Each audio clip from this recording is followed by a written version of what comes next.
YouTube, we are back at it again, once again, with another video.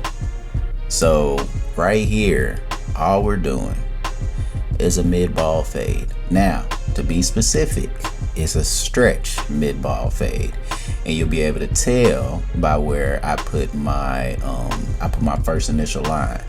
Like you notice, it's right below where the C cup connects to the actual rest of the fade. Now, reason why I say stretched is because I believe in a continuous blend and not a short blend. To me, a short blend looks like a chili bowl. We don't do chili bowls over here. So per usual, as always,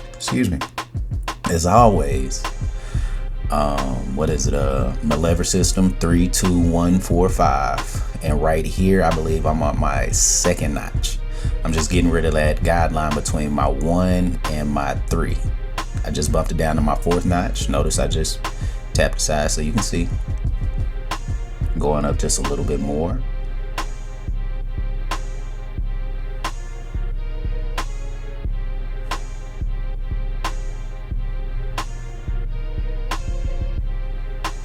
Comb down, just open it up to my 5th.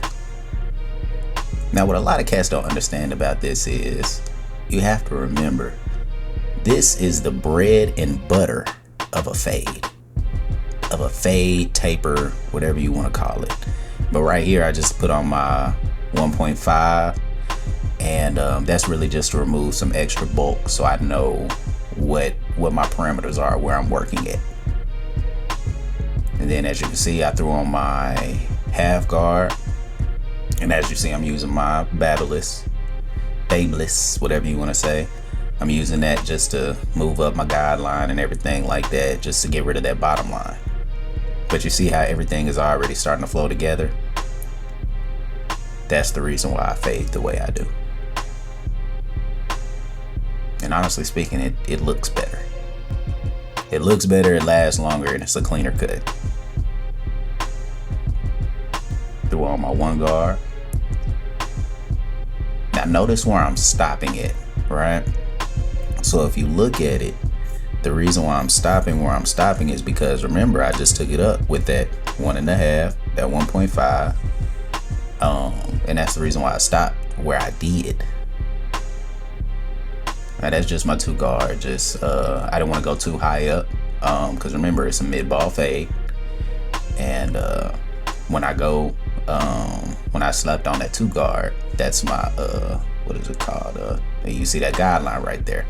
About to smack my excuse me. I'm about to slap on that 1.5, just to thin that out just a little bit more, and then I'm gonna put on my 1 guard to take it out all the way. But back to what I was saying, the reason why I put that 2 guard on is so I can what is it called? Where the head starts to bend over, the parietal ridge. I didn't want to go too far past that. Because remember, it's a mid-ball fade.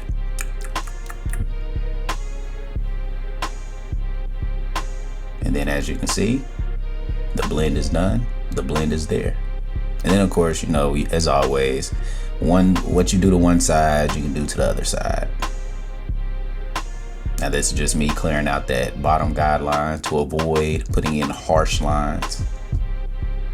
Now this is more of an advanced technique. You gotta have a steady hand to do that one.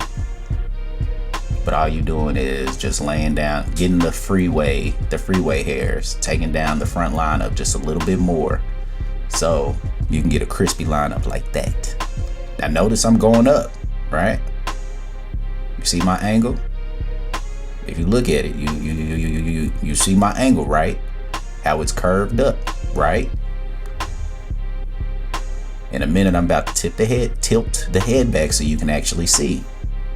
With me doing that and his head looking down like that, curved up, boom, straight line. It's all about angles in this industry. But yeah, ladies and gentlemen, we're coming up on the end of the cut. If you liked it, if you enjoyed it, if you feel as though you learned something from it, or you feel as though somebody else can learn something from it, consider liking it, consider sharing it. You know, we're trying to grow with this channel, and I mean, I'm just trying to help you. You know, make it do what it do. But look at that fade, man. Clean, pristine, crispy line.